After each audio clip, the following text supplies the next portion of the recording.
Well, a long time coming. We've been trying to get this podcast put together for probably damn near a year. Definitely, yeah. After finishing the house, this is definitely one of my favorite houses of all time, and was the brainchild of now my good buddy Nick Sansone. Great St. Louis family, great St. Louis business, and great St. Louis person. And we're going to dive into the journey of this, how the property came upon Nick. Yeah.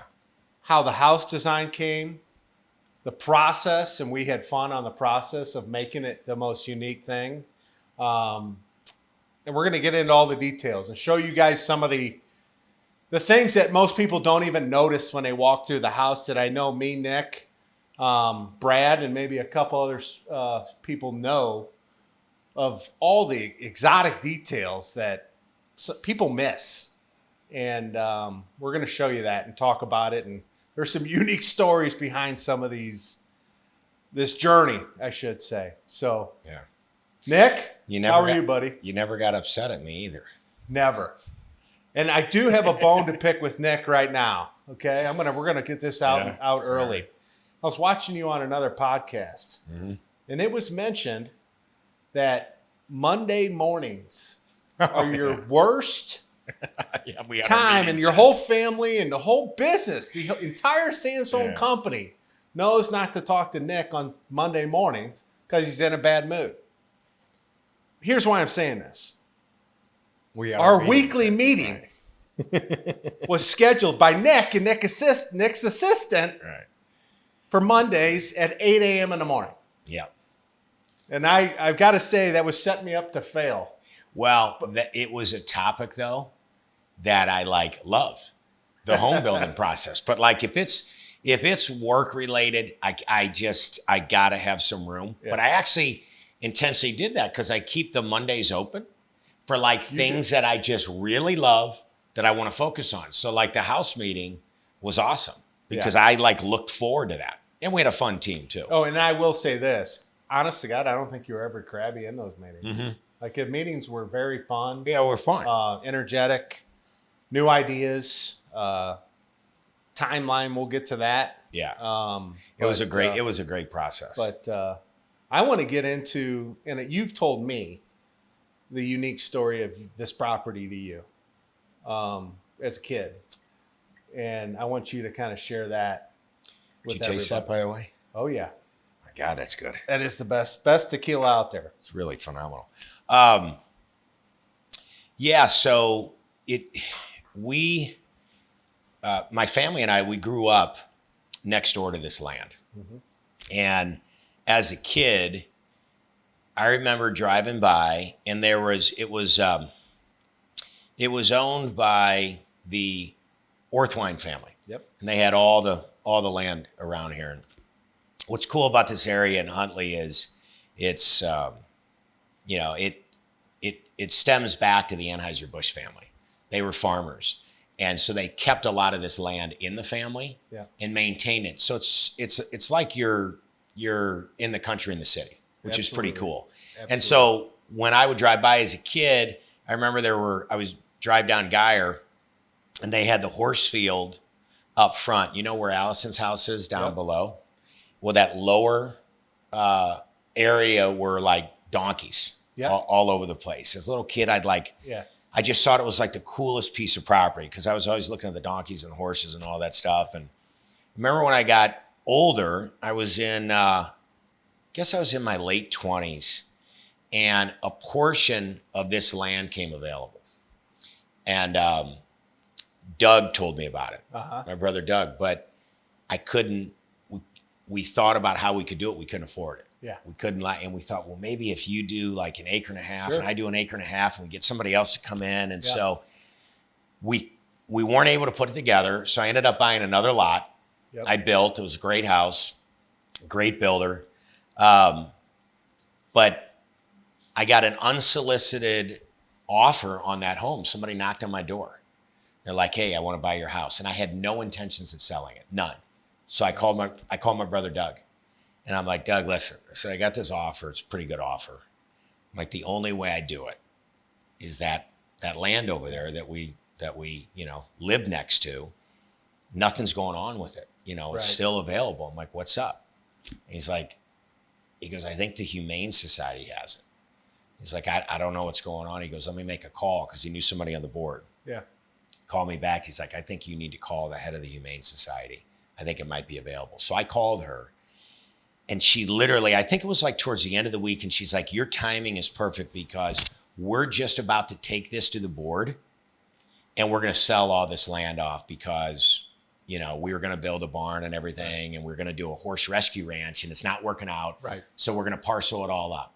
And they had bought it from the Orthline family, I believe. And anyway, so long story short, when she said that, I went that day and met her for coffee. And 2 weeks later, I had the land under contract, all about 12 acres of it. That's fast.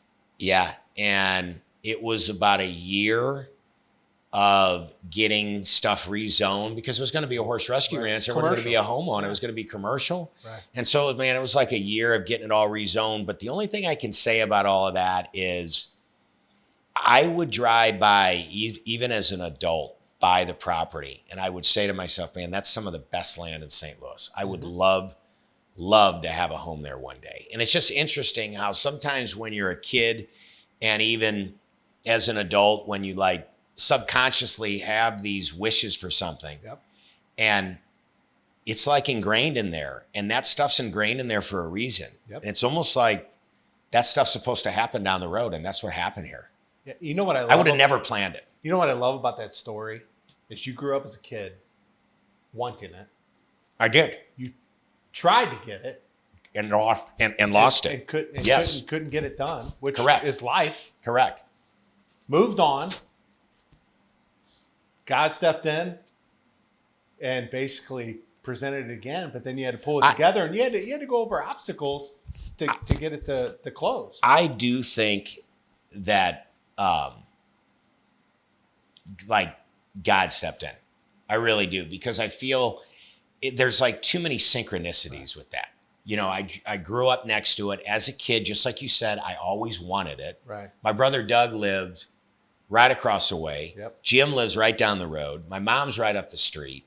And I thought I had lost my opportunity. And I'm sitting there in another home that had been built, and I was very happy. Yeah.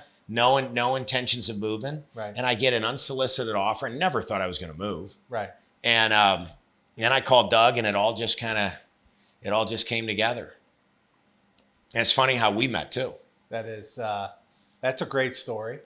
So I had another builder, and was about to go with him, and my buddy Brad Pennington. Yep. We were talking, and he's like, Brad was a hell of a football player. Yeah. And we were talking. He goes, hey man, you remember when Slew played Vianney? And I said, yeah, when we played Vianney, sure. He's like, remember that guy Markway that you went up against? I said, yeah, that freaking beast, that tight end. And he's like, yeah. And I said, yeah, I remember Markway. He's freaking number one in the state or something, going to Iowa or whatever. And that's the truth. And he's like, yeah, man. He goes, he builds homes. Yeah. And Brad builds homes in LA. And he's like, yeah, he builds homes. He goes, you need to give him a call. He goes, he's a great guy. I said, really? I said, all right, you got his information. I think Brad got it. Brad called me, yeah. Did Brad call you? He did. Okay, so me and Brad haven't talked for a long time. I didn't even know you existed, other than when I went up against you on the football field, and my head was at your waist. Yeah. Okay, and you were such a tank, man. And don't let Nick deceive you. I was a runt. Nick was one of those players that would drive me crazy because he would not give up. I was trying to pass block. Yeah, and Nick set the standard for every other Sansone. If you're a football fan in St. Louis, every other Sansone at Slough High School, which Slough, Coach Kornfeld, you tore my heart out several times. They're all tough, and that's why from a distance we didn't know each other, but I knew of Nick. And I respected him, and it goes back to those days. I guess that's my meathead approach. Oh, I yeah. knew, hey, man, high school football. Tough guys, and it stands out. And I'll never forget that, from kids, even. Yeah. Tough kids. I remember that stuff. Yeah. But we had some battles. Yeah, I mean, I was a fly on you. I remember when I was, you don't remember this, but you were tight end, and I was DN. And, a tight end will, like, as you know, you might throw a block or something, but then you're going out for like a pass, okay? Well, instead of like going to the quarterback like an outside, like a linebacker or DN supposed to do, when you just kind of shimmied off me to go out for your pass, I chased you to like pass block. And I was like at your waist, and you were probably like, man, what is this freaking little squirt doing? I was like 180 pounds. But anyways, Brad's like, he's like, you got to call Markway. So I called you. Yep. And I don't know if you came over that day, but it was within 48 hours you came to my office. Yeah. And you came into my office and we met. I liked you already because you're a big dude, my kind of guy. We talked high school football for a minute. But what sold me was the connection with family business and legacy. Yep. And you talked about your grandfather, and you talked about your dad, and you talked about the pride in what you do, and how now that legacy's on your shoulders and you're carrying that forward, and how your clients are your clients for life, and your clients become your friends. That day, I switched builders and went with you. I think the designer at the time, Nancy, I called and I said, hey, give this guy a call. I said, I really like him. Yeah. And then she called you. Yep. The mayor of Ladue. Right. The mayor. The mayor. And she's like, hey, man, she goes, he's great. And I said, let's do it. Yeah. And that was, yeah.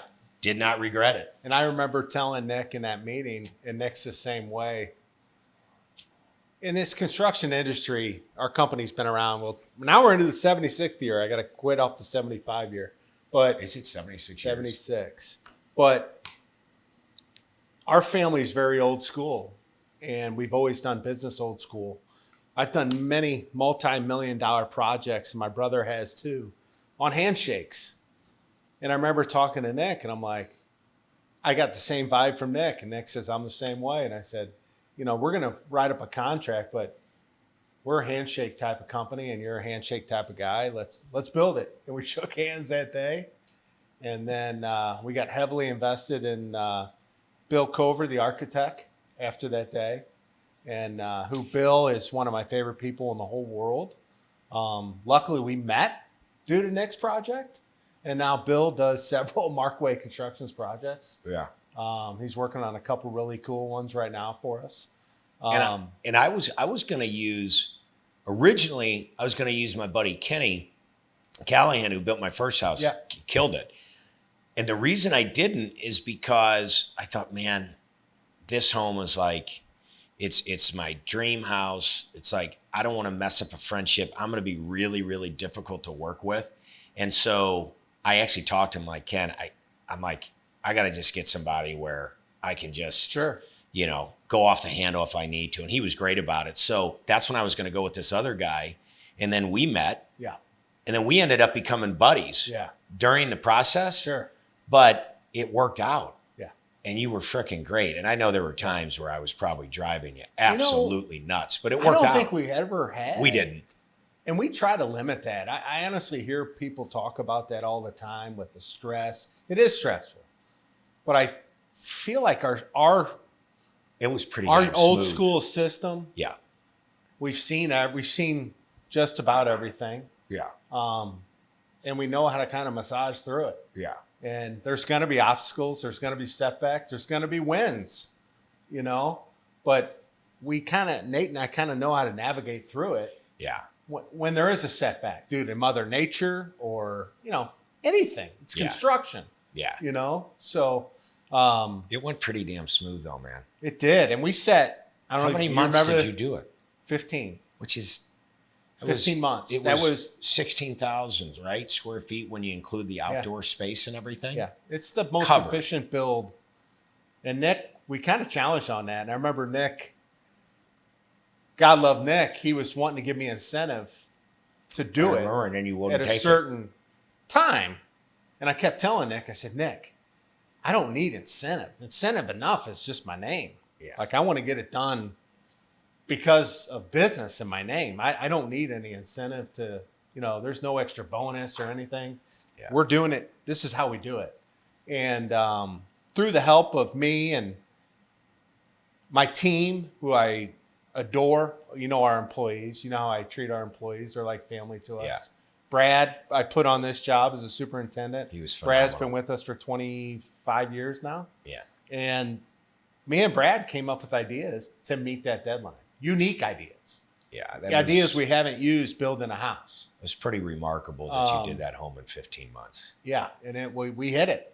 And I remember that last month was a little bit hairy. It was crazy. But we hit it. Yeah. We hit it. How long have you been in the family business? So I've been in the business for my whole life in many ways. I'd like to give construction and Markway a lot of my football success because we'll build concrete. But you worked in the field when you first started. Oh yeah. True story.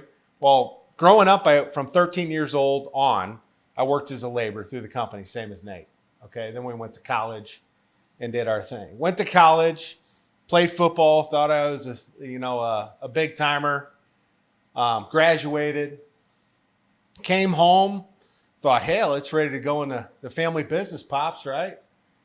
Pops said, I'd love to have you. Here's the phone number. Go down to the St. Louis Carpenters Union Hall. Get your card. Really? That next week I went and I was an apprentice and I started from the apprentice up. True story. My wife was pregnant at the time. And this is how life works, right? So we didn't have anything. And my dad was not one to give. It was one to earn. I love it. And we worked our way, working 2 jobs, and me working my way through the company from ground up and to the point from apprentice to carpenter to foreman to superintendent, which you saw Brad doing, but all those steps. And one of the things that me and you hit it off on is your old man and my old man had a few things in common. No question. With that. No question. So I remember as we all did the same thing. I was like in 7th grade and I was working with the at the time we called it the maintenance crew. Right. That went around and cleaned all of the different shopping centers. Yeah. Everything from parking lot sweeping to painting ballards to picking up trash and cigarette butts to emptying the trash cans and everything else. And he was big about that. But I think I was doing that in 7th grade. All my brothers did that. But I think like when you start at the I don't even like to say lower positions because they're all important positions. Yeah. But when you work your way up the ladder and you learn the business and you see what it's all about, you see what makes it tick. And it's not just, come on into the business. No. You've got to earn that. Right. Now, again, for us, our father built up a great business and we had an amazing fortune to come into that. Absolutely. But it wasn't just come in. It was, first of all, you're going to get an education. You're going to get a graduate degree and something different than what your brothers had. Yep. And we had to learn the business from early on from all the different stages. But I think when you do that, you have pride in what you're doing and it makes such a huge 100%. difference. I mean, that's why you and your brother are how you are and 100%. you have the company that you have. Yeah, 100%. And I think with home builders, like I've mentioned Kenny a couple times. He's like this. But I don't know of any others that know the actual like carpentry and working in the field. Yeah. I feel like a lot of these guys, it just is what it is. They sub it all out, but they don't know how to actually correct an issue in the field. I can't tell you how many times there was an issue. When I say an issue, something I was nervous about. Yeah. And I called you. I remember many times you had all your guys around and you were the one that came up with the solution. Yeah. Like in the field or something with the home that was being built, you figured it out. Absolutely. You were great at problem solving during that home build because it's construction. You're going to have to every project. Correct. And I see our market is this market. That's what we do. And arrogance, I don't know if you call it arrogance, cockiness. I call it confidence. Yeah. I do think we're the best. Yeah. I think there's great builders out there, but I think there's very few that bring what me and Nate bring to the table. Having that old school background. Makes such a growing difference. up doing it. I mean, we grew up doing concrete forms. We used to do all our own foundations from the ground up. We owned all our own forms. My dad learned under the tutelage of Cesar Vitale and that family, and VJ and Joe and Sam and Charlie. Great guys, And great company, great family, great guys. They're great mentors. I still live by one of Cesar's favorite sayings in my office. Currently, every day I look at it. What's that? You know what he said? He told my old man, and my old man told me this. And it's such a simple lesson. And it hits at the heart for guys who want to be good. Sometimes in business, you got to have big. Oh yeah, you do. And if what comes with risk comes reward. You don't get rewards with just taking it easy and taking the easy road or not investing, or it's not. And Cesar was a genius. I mean, he was an old school Sicilian tough guy. Yeah. And my God, what a company he built. Yeah, up. and look at the company now. Look what the boys have done. Did in you their ever own go directions? Did you ever do their? I only heard about it through my older brother, my brother Tim and my brother Tony. Yeah. Did you ever go over there on Sunday for those dinners or lunches? My old man did. He did. So my old man would go, and I remember as a kid, Cesar would call the house, and then we didn't have cell phones back then. Answer the phone, and I could barely understand him as a kid because he had a pretty strong accent. And guys, Bert there, and I was like, yes sir. And I give him the phone, and Pops would say, I'm gonna go down to the hill. We're gonna go get some breakfast with Cesar, And for a long time, it was every Saturday. Him and Cesar would go down to the hill, and okay, so they were really close. Yeah, tutelage, and I know my dad helped him with that GM plant and the bid. There's a lot of. And that was with VJ's history. That's one of the main jobs that put that. Yeah, it was a big established one. him. Yeah, so it's tight. And I think he had that mentor. Cesar was that mentor. Now my grandfather was a great mentor to him, a superb mentor. Cesar brought a little bit different things to mentor him, and that's something I love. When anytime I can be around a successful businessman, and this is why we're doing this. I'm around some of the most successful people because of our market. And I love just sitting down and talking to them and absorbing just a little bit. And, my wife makes fun of me. We go to the farm. We'll go to the little diner. And there's a table of, a bunch of 80-year-old farmers. Yeah. Well, those farmers, people don't get it. Oh, those farmers are worth a fortune. Mm-hmm. And geniuses, Yeah. Self-made. And their ideas are so simplistic and so to the point. Yeah. I had a farmer tell me one time up there at the diner, and he said, which is one of my favorite places to go. Nick knows that. Yeah. I love going to my farm. But Yeah. he told me, a simple saying, everybody hear it, you hear it in books, but God stopped making land a long time ago. Yeah. If you got a chance to buy some land, Yeah. you can't always buy it, right? You learned that the first Yeah. time around, right? Yeah. Yeah. But try to buy it. Yeah. Try to invest in it. Try to figure it out. Yeah, it's a I've limited, taken that to heart. limited resource. Yeah. Those farmers too, sometimes on development deals, we've dealt with them and they play up. They're just a farmer. Oh yeah. It's like, come on, man. They play. You're the smartest damn guy in the room. But they play it up, but they are brilliant. So, brilliant. I'd sit at that table and I'd just listen. You soak it in. Yeah. And, sometimes the simplest things are the most brilliant. Yeah. And just, we've had great conversations. Yeah. We're the same age. Mm-hmm. Family businesses. And just a lot of the same trials and tribulations. And I love hearing Nick's wins and Nick's losses. And, Nick's introduced me to Jim and Doug. And I love hearing their wins and losses. And that's how you That's how you win. Yeah. Overall, that's how you win. Yeah, I think it's like two things. I think one, you got to have the skill set, right? Yep. And a lot of people, though, have a skill set. Yep. A lot of people can build a home. Sure. I don't think a ton of people actually in our market that own home companies actually know how to build a home. They sub it out. But still, a lot of people can build a home. But then the second piece of that is the personal side. Yeah. Like, I don't care if it's in business, whatever you're doing, you're just dealing with another human being, and it's Right. about a relationship, and it's a trust factor. Right. And you really personalize the whole experience. And when you said, hey, do you say your home's my home? Yeah. And then you're a client for life. Yeah. Okay. I think it was 2 weeks ago, I had a little nothing leak in the basement from one little, I don't even know what the hell it was, because you fixed it in 7 seconds. But of course, Sunday, and I'm not dramatic at all.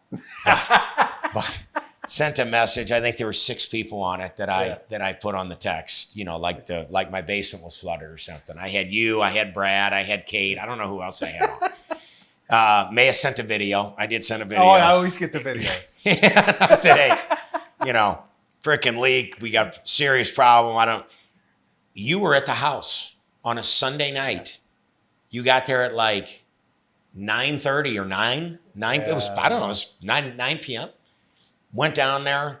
I don't even know what happened, but it was fixed in 24 hours. And then remember, I was sitting there and I had a fire going, and I'm sitting there watching TV on the couch, and you're down there, and then you go to leave, and I'm like, Jesus, what are you doing, Nick? And I jumped up and I ran over to get some cigars, and then I called you. Yeah. I said, hey, man, come back. I got some cigars for you, but you're already gone. Yeah. But that's impressive. But man. People don't do that. And that's what I mean about, first of all, standing behind your word, but the personalization. Yeah. That's unheard of. You got to walk the walk. Well, you did. And a lot of people in today's society talk a lot of talk, but walking the walk is not always easy. It's not always convenient. Right. But you got to do it. And your word is everything. Yeah. And when you're established and being in a market like we are, we don't know. Nathan and I don't know any better. I mean, that's how we were raised. That's what we do. But I see there's a lot of great builders out there. There's a lot of great, and I would tell you some names right now. What makes Markway unique is we're one of the last of the Mohicans when it comes to, we have our own carpenters. We've got 50 of our own carpenters. That's huge. And that's huge. They're like family to us. How many? Right, just under 50. Yeah. My God, man, I didn't realize you had that many. And then that one guy you had that cut Big Mike. Hand cut, right? Yes. All of the lumber. He's incredible. Guy was amazing. He's incredible. Yeah. He was a stud. And I grew up with these guys, and their family, and we have several multi-generational. We got a lot of kids of carpenters, and to be honest, that's what feeds our force, and they know what we expect. And when we have a new guy, I'd rather get a young guy that knows nothing but has a great work ethic. Bingo. And listens. Bingo. Because you can groom him. And he'll be groomed. Nailed it. He'll just be groomed by our system. You get some really talented guy that's seasoned and stuck in their way. Yeah. And they come into your business. Look, we say this all the time, and our father always said it, skill set and all that's great. Yeah. Man, you got to have somebody that fits in with your culture. Mm-hmm. And we always say this. We'd rather have a guy or a gal that fits right in with our culture, who we are, what our core values are, what we stand for, and buy into that. Yeah. That has no skill.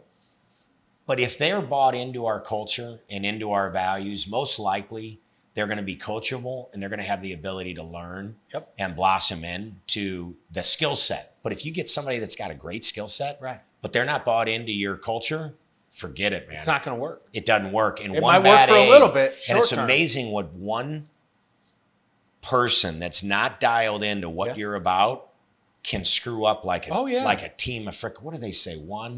It takes one bad egg or something can mess up like a group of 10 or Oh, it something. ruins the whole vibe. Oh, totally. Yeah. So having a young guy that knows nothing, Yeah. that you're spot on. Yep. Because you want him to buy into what you guys are about. Yeah. And history. And having said all that, we have our system. We are confident in what we do. But we are never too big to accept a solution from anybody. Yeah. You know, I tell all our superintendents, I don't care if the plumber's apprentice Correct. had a great idea. And I saw that with you. No ego. That's great. That's genius. That's the best idea. Let's go with that. Can't have an ego. You know? No. And that's not do you, for your like new guys, do you educate them on like the history, like your grandfather? Not as good as you do. Your dad. We just started implementing that a few years ago. Yeah, but your history, but it's everything. You and your brothers do an incredible job at that. Yeah. And I've learned watching some of the posts from that, and Nate and I need to implement that more. You know how it is. You get busy in a workday and you have these ideas, and sometimes it just passes you. Totally, work work takes over. Right? Yeah. I mean, how hard is it for me and you to connect sometimes? Yeah, exactly. So, yes, we need to do that, and I do try to bring that in. You know, in our monthly meetings we have with the whole company. What's your competitive advantage at the end of the day is that history and that story and that culture. And it's like, that's why we do it, because you see real successful companies lose themselves because they forget where they came from. And I think it was a few years back, I think it was a few years back, a couple of years back, me, Jim, and Doug were talking, and we're like, we kind of looked around and we're like, man, there's a lot of people in this office that never met Dad. Where before, everybody knew Dad. And so he passed in 2020. So it's been 5 years. So I think it was a couple years ago. Yeah. We're like, gosh, we've had a lot of new hires over the last 3 years, a significant amount. And we're like, nobody's met Dad. Right. So like, we gotta make sure that history's not lost. So we're always thinking about that. So at orientation, we have him watch a speech our dad gave that talks about his roots, his family coming over from Italy, what he stands for. He talks about how he honors my mom, family. He talks about his grandmother. He talks about faith. He talks about hard work. They all see that. And then the first day, which was my brother Doug's idea, we kept our dad's office the exact same. Yeah. That's cool. It's untouched. That's cool. And the person on their first day goes to our dad's office with one of us and gets essentially quizzed on the history of the company. I love it. And I've had at least a handful of times. That's why they probably don't have me do them anymore. Doug and Jim do them. But a handful of times, I'm not kidding, I've been across from the person and they don't know the answers. Yeah. And I said, that's it. So I go, meeting's over. Redo it next week. Meeting adjourned. And then interestingly, I'm never called back. Doug or Jim Did you see that guy working in a cubicle down? So, but man, you got a great history, and your culture's everything. So it's good to preserve that. But I think you and your bro do. Yeah. And you got your sons and stuff. Like that, though. We need to remind people teach them about Norbert Sr. and Norbert Jr., my dad. And, what a lineage of men you come from. Yeah, it's just a good, just good souls, man. Well, your father was now your grandfather too, but your grandfather was World War II, Seabees, played minor league ball for the St. Louis Browns. Wow. And then my pops was, he was a soldier in Vietnam, fought in the nasty stuff and severely wounded. And that's one reason, he was a hard individual. He was a hard individual. Yeah. Very social, but a hard individual. And Nate and I grew up, I don't think I ever gave an excuse to my father one time my entire life. And true story is, like I said, I was at the pinnacle of my football, and when I got injured pretty severely my older year. And was it your knee? Yeah, and I tore my patella tendon in half. Yeah. Oh my God. Bad injury, but really bad injury back in those days. Yeah. And draft day came that year, and I was kind of depressed. And Because you would have been drafted. I was at home, and I was at home, and I was kind of depressed. And my old man said, it was a great life lesson. It was tough at the time, but he said, Matt, suck it up. It's life. Move on. And,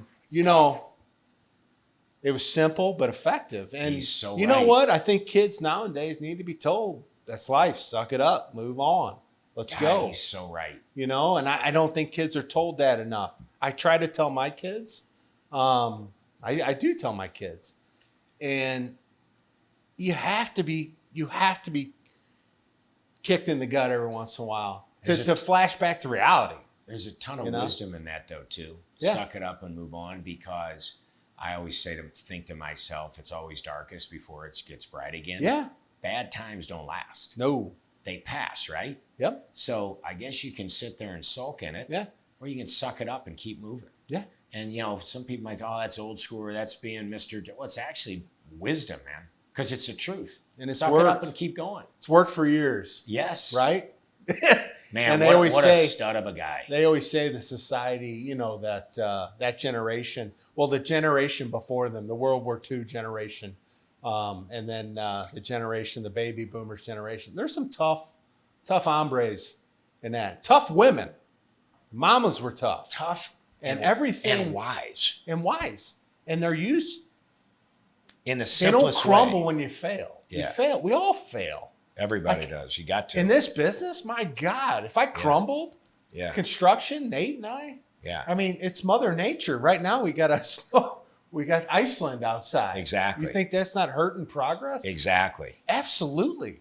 So we're thinking of solutions to fix it, to move on during it. And with problems, you're right about that. Everybody's got them. Everybody fails.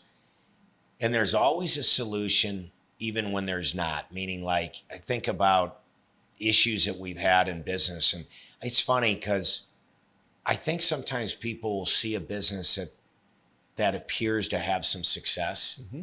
They think, oh, well, there's never, like when you said to me earlier, how's business right now? Man, we have major problems, have had major problems, you have too. But when and I recall times when I'm like, what the hell are we going to do about this? Yeah. And then you go to sleep, and the next day you wake up, and that problem that was keeping you up all night, suddenly the next day it's not so bad.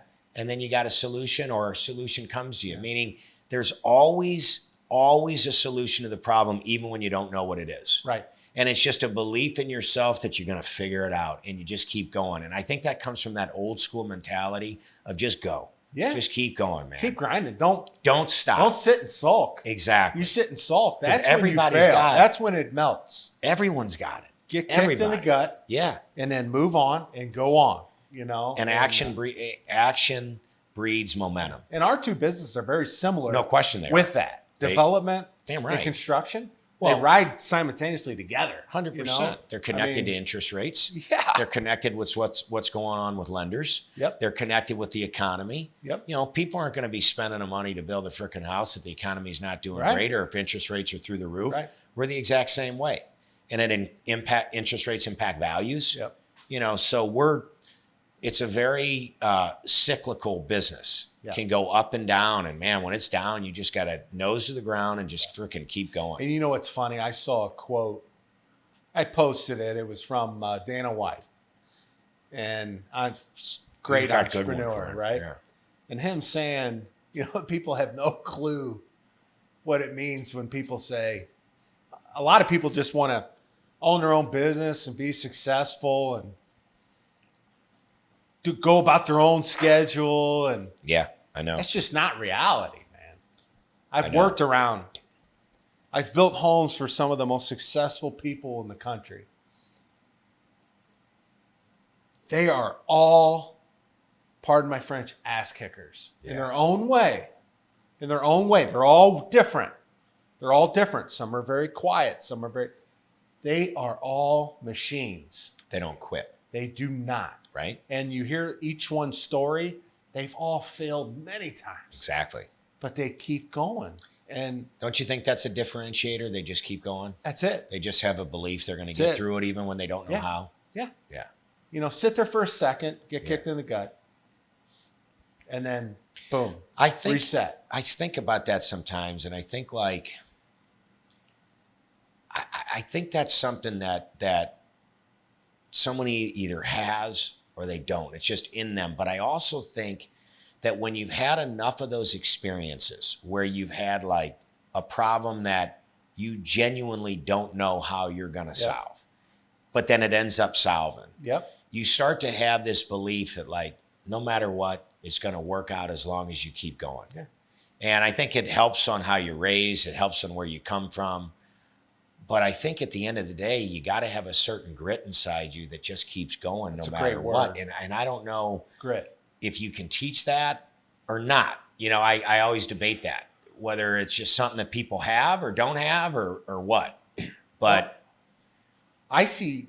You got to have the will to hold on and keep going. I see similarities with us where I'm super competitive. I've always been competitive since I was 5 years old. Yeah. You know, anything I do, I try to be the best. I'm not always the best in any, you know. Yeah. But it's that determination to try. Yeah. And that, I think that's an attribute you do see as you get older. Being competitive. Yeah. I think competitive, a lot of people, competitive. No, it's for fun. But I'm totally against a participation trophy. I'm totally against it. I've always have been. You know, that's a hell of a point about the competition part, being a competitive guy and wanting to win because that'll keep you going. A lot of our guys, I'm thinking of like Mark Kornfeld. Yeah. Okay. Stud quarterback. Mark may be the most competitive guy I know. Okay. I love Mark. And like, I don't know what Mark's jobs was. Like, I don't know if he did manual labor or hard work, but I know, but he was a athlete and he was competitive and he played sports and he was into it. He has that same mentality in business. Yeah. And so I think you make a great point about the competition and the will to win. Yeah. That in and of itself will get guys to keep going and not quit. Oh, yeah. And I'll create, I guess sometimes to my detriment, you're the same way, is I'll create competitiveness. Yeah, I know. You know, I'll create something in my head, like the challenge of getting this house done. As soon as you challenge us with the deadline, I'm like, absolutely, we're going to do it. And you wouldn't take that gift I wanted to do. I would not take it. I know. And because... what I just said, it's competitive. My name getting it done is enough. I gotta tell you, man. I can't believe satisfy that need. You know? I can't believe you did it in 15 months. Yeah. I mean, that's just, remember the fireplace situation? So Nick, and I know this number. Originally, we were supposed to have 13 fireplaces in this house. As the build went on. 13, including the wood-burning stoves. Matt, are you including the Argentine grill and the pizza oven. Those are fireplaces. 100% they are. Okay, so 13. After negotiation, I cut it to 12. Wait, because we took it out of the den. We took this wood-burning stove out of the den. I said, Nick, I can't make this look right. We just can't. I know it's cozy, but I can't. Me and Brad looked at each other and for weeks. We're like, we got to talk him out of this. And it wasn't an easy yes from me. It took convincing of it. I remember weeks. Brad, oh my gosh, it's so Brad. First of all, I had no idea it was 13. That's insane. Brad in the den. I remember this now. Marked off. There was, maybe was the carpentry just going up, the lumber? Yeah. Okay. Yeah.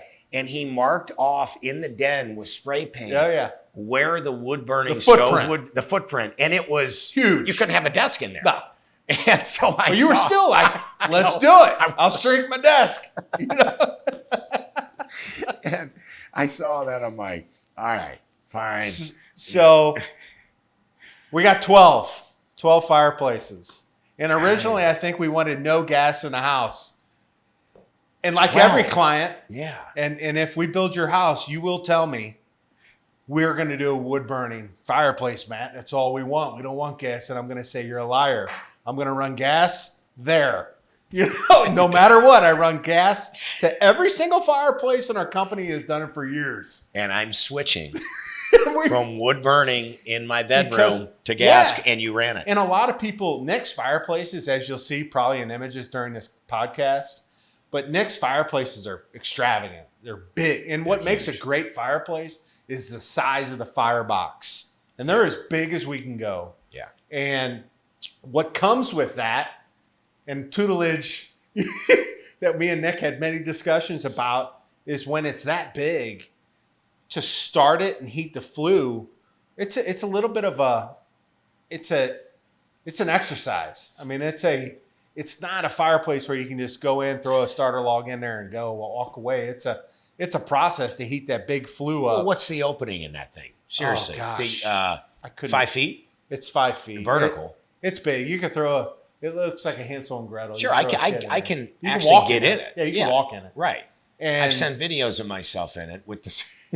And I will say, Nick, the videos Nick sends me, I've gotten videos at like 9 o'clock at night.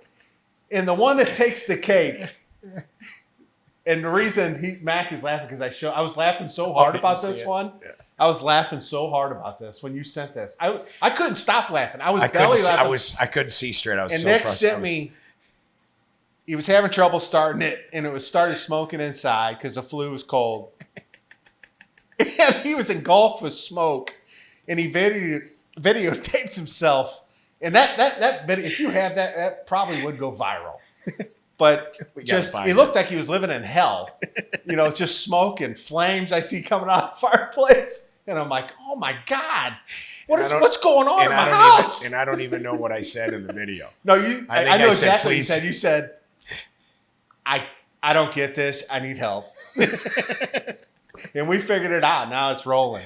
But yeah, that's the stories. I mean, we had good times. I mean, we did have fun, man. We had a lot of fun, but we came up with solutions for that. Like if that was there's a solution for everything. And for the client too. Like if that was your fireplace, you know how to start a fire, you'd manage. But I have my patience is exactly. And so we've added things to that, like the fan and the different things, and like the metal doors. It. So now you don't have to overthink it. And I'm not just saying it, man. You're the problem solving that you do is exceptional. Well, really, one fireplace you're familiar with it is the fireplace we built out at Strathalbyn Gun Club. That big one. And I remember you mentioned that in that big room. You didn't know we built that. No, but we built that. Yes, and that's a monster fireplace. Well, the reason that fireplace is successful is because they have a manager who starts it and maintains it. 100%. So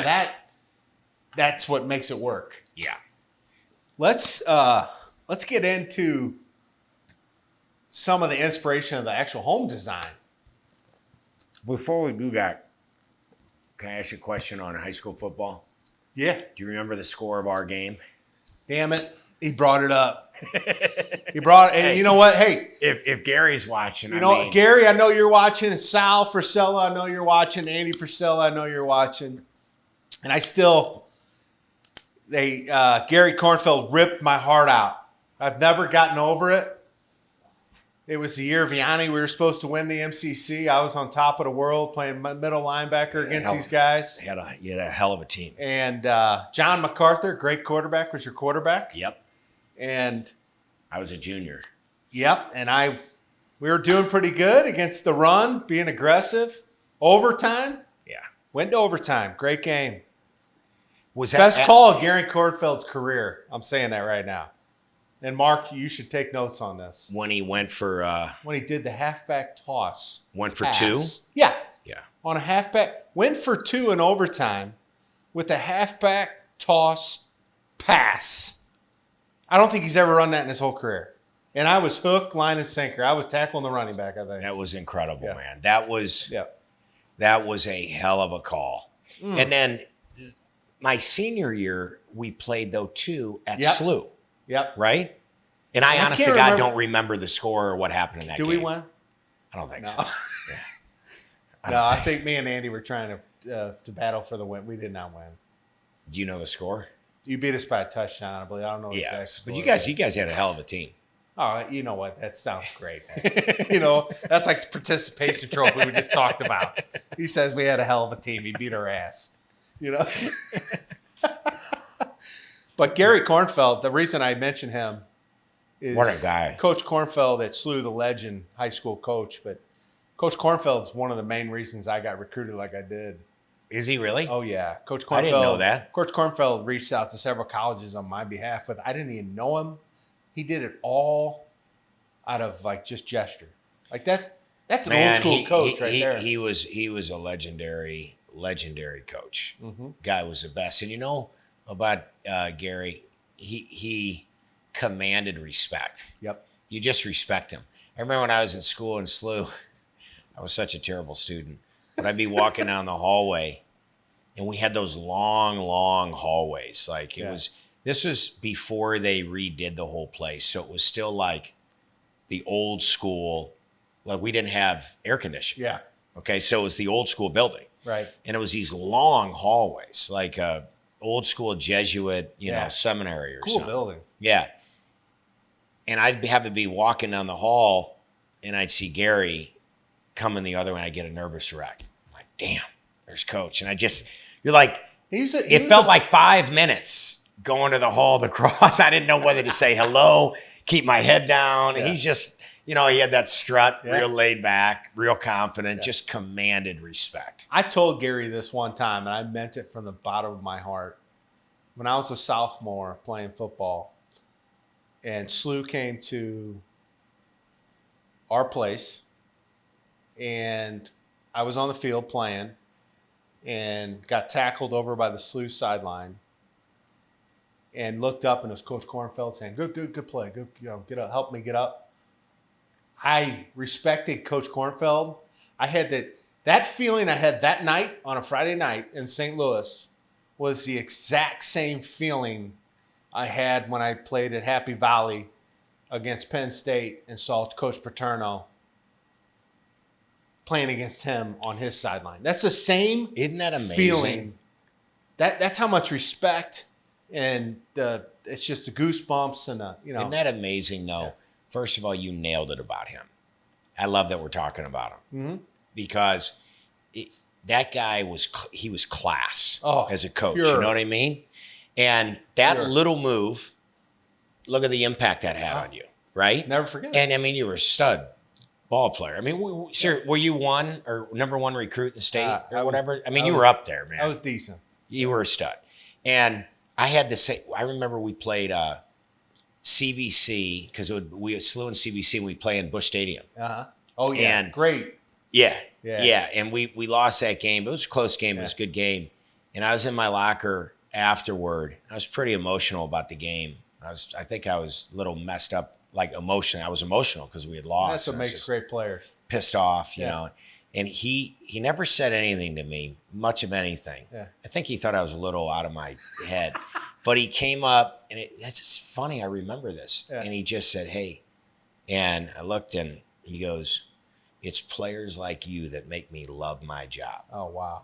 And Matt, wow. That stuck with me. That probably, when I think back in high school and college and something that an adult says to you as a kid, man, that gives me goosebumps talking about it right now. Yeah. Isn't that wild though, the impact that a coach can have on you? Yeah. And he was class act. But so genuine too. Like, yes, he was. Nick, I didn't even know him. I went to his little league football camps. That's all. I mean, I didn't know him. And he's still the best. To make phone calls and stuff on my behalf and not, it's one. Well, he likes you. Today's times, he wouldn't do that if he didn't like you. In today's times, you would see a coach call on behalf of a guy, and then that coach would call the kid and go, I reached out to this school for you, just so you know. Coach Kornfeld did it all behind my back. The only reason I ever found out was because college coaches would tell me. Yeah, he's class. Like, that is class. That is old school class. And our family loves football, and I don't know if they make those coaches anymore. I don't know if they make them, I don't either. he was definitely one of a kind. Yeah, and We're lucky to have kind of I had a text had those exchange. experiences. I had a text exchange one night with Coach Korn, and this is probably 2 years ago, and just I felt like I played for the guy. Just Isn't that funny? Not it came from an arch rival. I know, totally an arch rival. Yeah, and I adore him. I adore him. He's done everything right. Yeah, 100%. And look at his kid, right? Oh, Mark's an ass kicker for you guys. Mark's the best. And Mark's his own story. Me and Mark talked, and his own story going to Illinois and being a quarterback, great quarterback at St. Louis, and so I tell you taking lumps and then being a wide receiver. Mark. Yeah. We talked about you started in the field and your dad sent you down to the union to get your carpentry license and all that. Mark, when we first brought on Mark, I don't even know if I was interning or something. I don't know. Or maybe I was in law school, but my brothers and dad decided to get in the oil business. Yeah. They were gonna franchise Mobiles on the Run. Yeah. Okay. I think we did one and pivoted. It didn't go. Talk about failing. Good, but there you go. Okay. Yeah. But and Mark was the C-store manager at our Mobiles on the Run.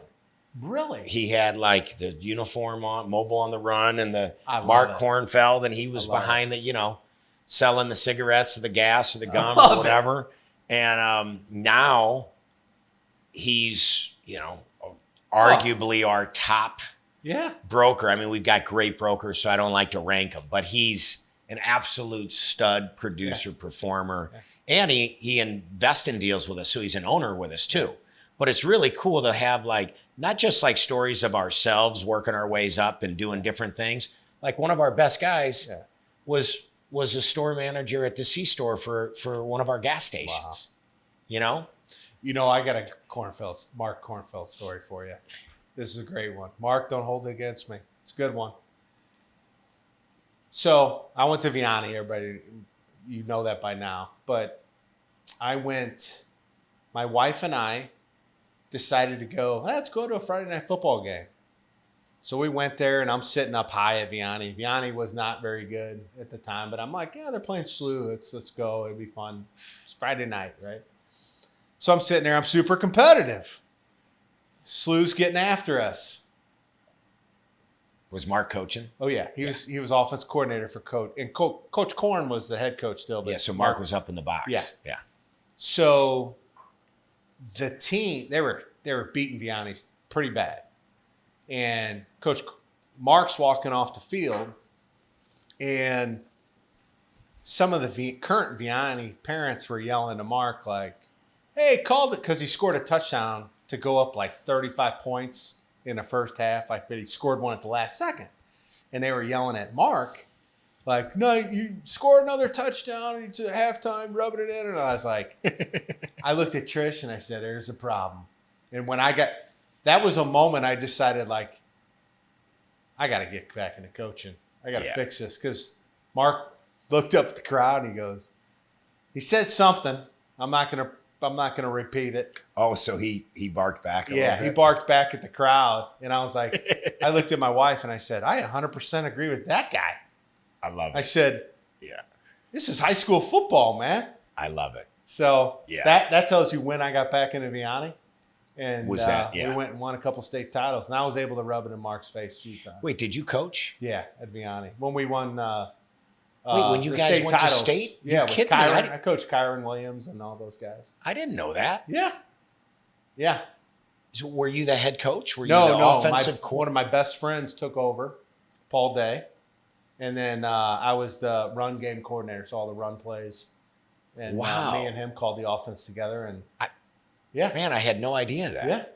And so you got inspired though when you saw Korn walking off? I tell you, Mark, thank you. A couple state titles at Vianney helped motivation. But but that gets back to competitiveness. Yeah. And walk the walk, right? Yeah. Anybody can be. Saw a great quote the other day. I sent it to my son. And it's about the man in the arena, right? What a great thing, right? Love it. A lot of people want to yell from the crowd and do all that. But you know what? Go do it. Yeah. You can't yell if you can't do it. Be in it. So go do it. Be in it. You swing the sword in the arena. Exactly. You know, if you can't swing the sword in the arena, sit back and stay quiet. Exactly. That's my theory. Yeah. You know, get in there. Yeah, and that's what and everybody said. Get in the game. Me and Coach Day took over, and everybody's like, "You're not gonna win at Vianney." And me and Coach Day are like, "Yeah, we are." That's awesome, yeah, man. You guys turned that place around. Yeah. The program around when you took it over. It was great. We had a blast doing it, and got to coach my nephew, who, speaking about him and family tradition, and my nephew Kyle, I coached him at Vianney. He went to South Carolina, played great, bounced around the NFL for 4 you guys, to 5 it just years. it just runs in your blood, man. You guys are all tanks. But it's. I think we're all just blue collar though. We're tough, and Kyle was tough. Kyle went through adversity, and and he won a Super Bowl with the Rams. I mean, how about that? And you know what Kyle's doing? Did he? That's who just joined with you, right? Yeah, yeah. So he joined about last a year ago. Last year, a year ago, and now you know what? He got the old. He's an apprentice. So anybody out there that thinks you're too good for this and you're too good to learn, guess what? My nephew's a Super Bowl champ. He's an apprentice for us. Isn't that incredible? And he wants to learn. My son, he's battling through injuries and had a great year at LSU, and now he's at Nebraska and going through injuries. And you know what? Life's not easy. You get kicked in the gut. So he's battling, and you know what? I took him on one job last year, and he was on top of the world. Playing started at LSU. And I brought him to a project, and he said, "Dad, I want to make sure." This is when I knew I was doing something right. He said, "Dad, I'm working in the field for a long time." And I said, "Yes, you are." Before I come in the office. So, man, our dad used to always tell us that it's not how you handle your wins, but how you handle your defeats. And there's this plaque that I keep on my desk in my office. In fact, I'm gonna get you one, and it's Bob Reynolds, who was a coach, and it was a national championship. And I don't know if it was Oklahoma or Nebraska. I got to double check it, but they lost. And he gave a speech to the team afterwards. And the speech, a portion of that speech is in quotes. And my dad gave it to us. And it talks about the manner, it talks about the success you will have as a man. Yeah. Is not how you handle your wins, but the manner in which you handle your defeats that come to all men. That's great. And then my dad has a note on it, and I have it as a plaque, and it's in my office, and I've got his note ingrained in the plaque. And it says, "To my sons, daughters, and grandchildren, if you adhere to this advice, success is imminent." Right. And it's all about how you handle, I don't even like to call it defeat, but how you handle obstacles that come your way. So like your son with the injury, the one knee, then the other knee, how's he handle that? That's training for life. Yeah. And then you take that spirit on the football field, and then you bring it into the business world. Right. That's what it's that's what it's all about. Absolutely. And I'm gonna send it to you. Oh, You'll love it. And that of all the things that are my mom and dad have taught us, that one sticks out to me the most. Isn't it funny how those man, certain ones just it's how you handle the defeats. And they sometimes come to you're everybody. not mature enough to understand it till you're a little bit older. I know. Sometimes when you're young and that's but that same lesson's still there. Like it's in your in head. there. But then as you mature, you're like, I get it. He's right. You know what? When my dad passed in 2020, it's exactly what you just said. A lot of the lessons that he taught us, they're in your head. Yeah. They were in my head. But then after his passing, it's really interesting. Those lessons then they resonate in a different way. Yeah. Where it's like, okay, now I get it. They almost become a part of you. And so those lessons when you're younger, they're there and they're registered, but then they click as you go through a little bit. That happened for me after his passing. Oh yeah. You remember it. Sometimes you don't even think you remember it. I know, but then you do. It's there. Yeah. And that's from our dads and just like great guys. That's good advice for being a father too. It's like, you just know this kid may not be listening to me right now, but it's going to register in there. It will. And it's going to come back to him. Might be 20 years from now. Yeah. But it'll come back. Yeah. And then, like I cherish these moments. I don't get Mac in town very much, but that's why I brought him to sit in here and watch us. And what a stud. It's fun, and he same reason me and you absorb talking to. I hate to say it, Nick, but we are the older guys now. Yeah, 100%. So all day long, we're still young, but his age. They absorb that stuff 100%, and I think it's great to hear conversations about it. Mac's got a way about him that frightens me a little bit. He's first of all, he's an absolute tank, but then he's real quiet, and he just kind of watches. Guys like that, you got to look out for, man. Yeah. The guys that don't say too much, they'll put you through a wall. Amen to that. The quietest guy in the bar, avoid him, man. Or if you see cauliflower ear, don't avoid them, right? Avoid. I'm out. Avoid. Yeah. Hey, how about this room that you did? How about this? So this room, this is the Templar room we call it. The Templar room. Yeah. And wow. And this was designed on the run. We kind of had inspiration. Had some from Pinterest photos Nick, and you stuff. you brought the inspiration. And then you did the ceiling. The ceiling, Mike, Big Mike, and Larry. Mike, they're both great craftsmen for us. And to frame that ceiling is just, they did an impeccable job. So it's not easy. I can tell you what I was wanting to accomplish. Yeah. And then the fact that you guys did it. I wanted a room that felt like it's been there 200 years. Yeah. Okay. Like no windows, just like it's been there. Yeah. And then I wanted the vibe to be real eclectic and kind of old world with some of the furniture pieces and stuff like that. And I sent you some photos. Mm-hmm. Talked to you, I don't know, a couple times on the phone, but we didn't meet her. And it's not like we had a bunch of in-person meetings on it. And then you guys took it and you ran with it, man. And you did this ceiling. Yeah. You were the one that convinced me to do the black on the walls and the ceiling. Yeah. And dude, I don't even know what you call this kind of paint that you guys did. So you wanted it to be old. Well, that's you created that's probably a 2,000-year-old process. It's Venetian plaster. So the similar techniques that were used back by the Romans. Is that what they did? It is. That's a Venetian plaster. We do it a lot on houses. We did it upstairs in your prayer niche. There's several different textures of Venetian plaster. This one, I knew what we were kind of going for.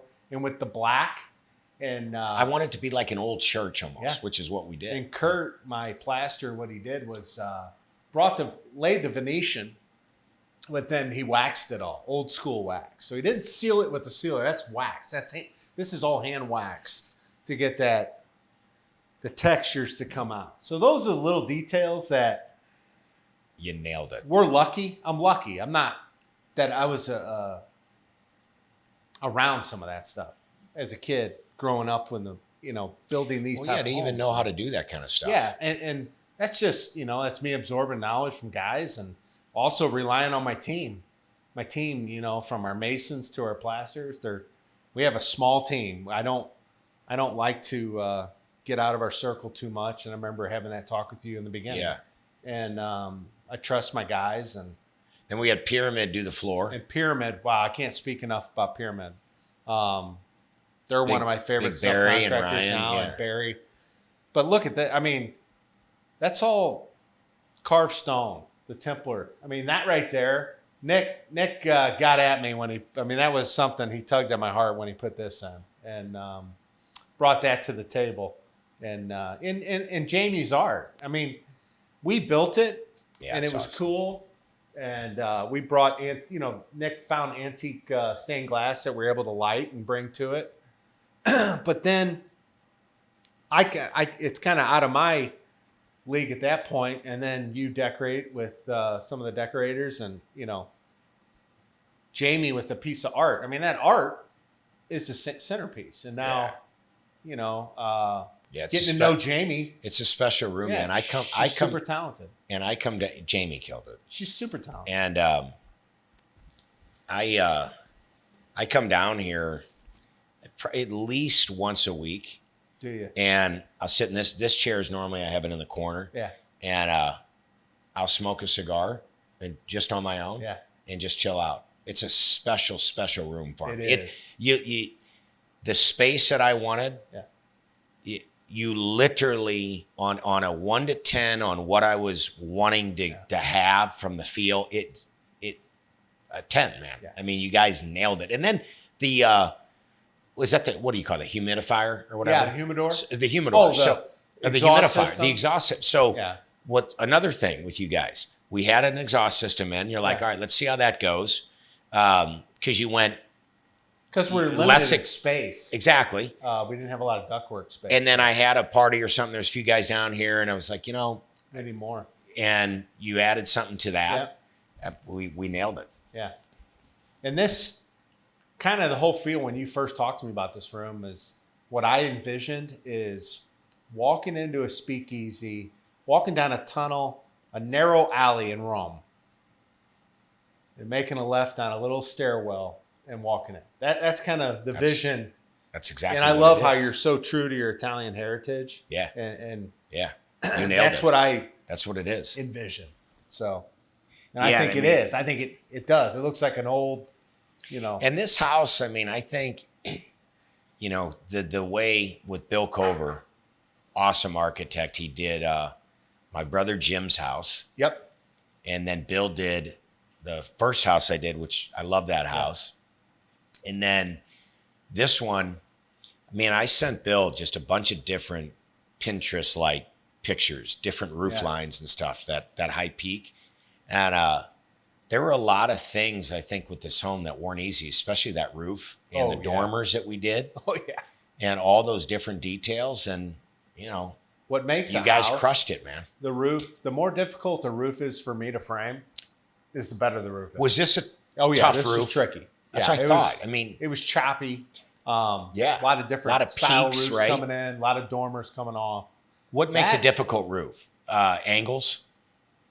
Multiple roofs coming together. You have a lot of valleys. Different have a styles. lot of, not only on our part framing it, it's actually tough to design on Bill's part because I always tell people, it's got to look cool, but it's got to work. Remember we talk about that? It's got to work. And that's where we can't have flashing issues. And so we usually overdo all those issues. And, our own guys from the foundation, Markway guys do our foundation drains. And I remember you saying very that. Big on that. You did something, and it's not my skill set, but you did something with my foundation with the rock around the whole foundation, and you went extra wide, I think, in width. Like I remember you telling me, foundation is my baby. Like that was your big thing with the home. It all starts there. And do you know what I'm talking about with the rock? Yeah, it was our. They call it your footing drains. And some clients like seeing that stuff. Some don't. I loved it. I love showing them. So this is why your foundation stays dry.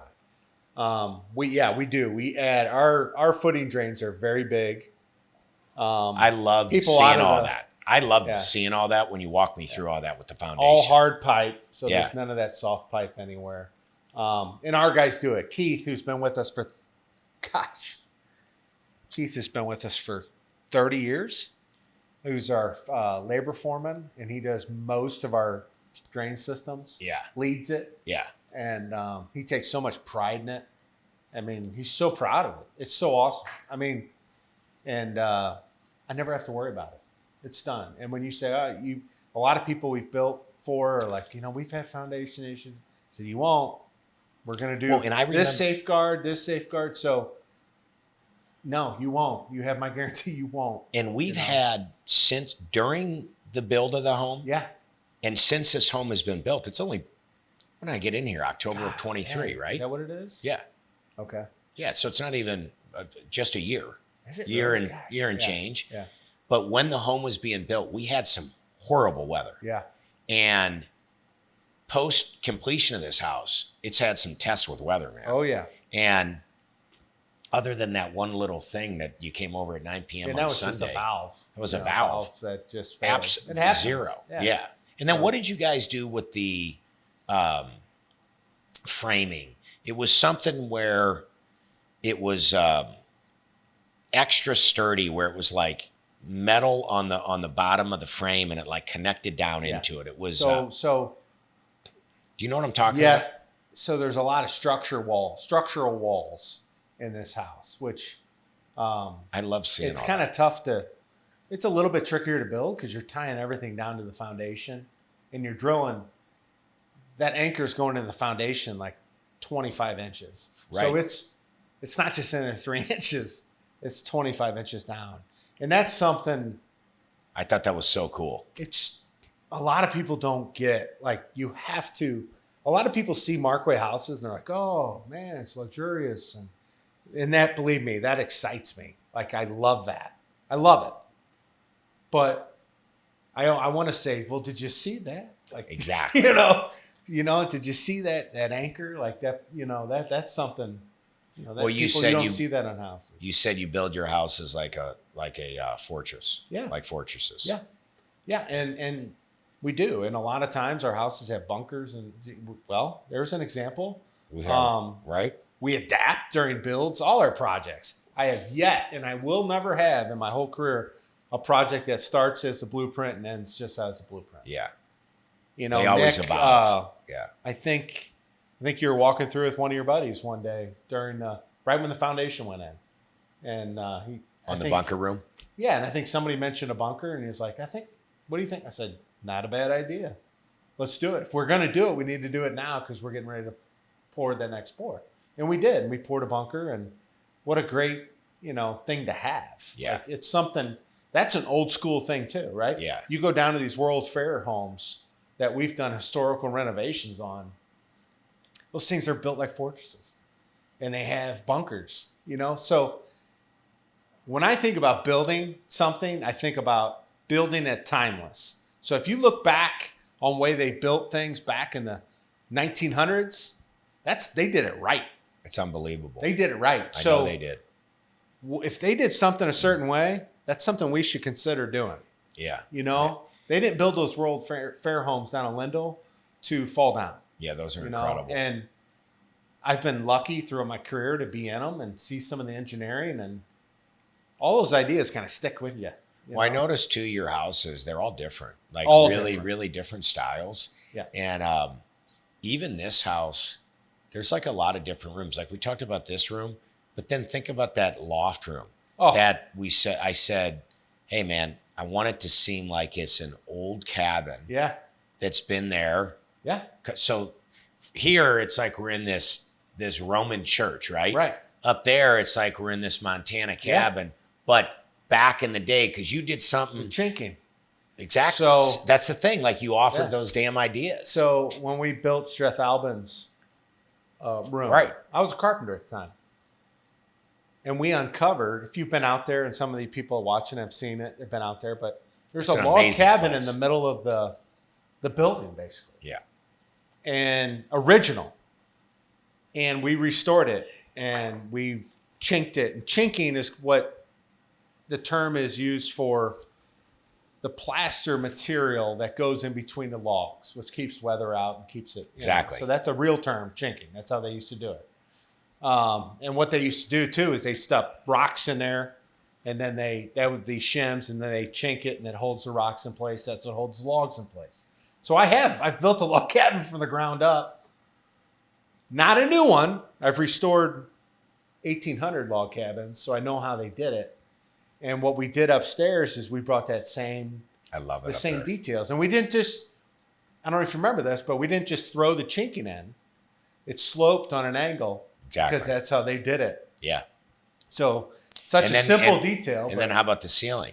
And how then you made the ceiling look like it had been there forever. Kurt, our plaster, made that look like an old cabin ceiling that's been around, from 1865. And we had fun with that. I mean, that was great. We brought different stone in.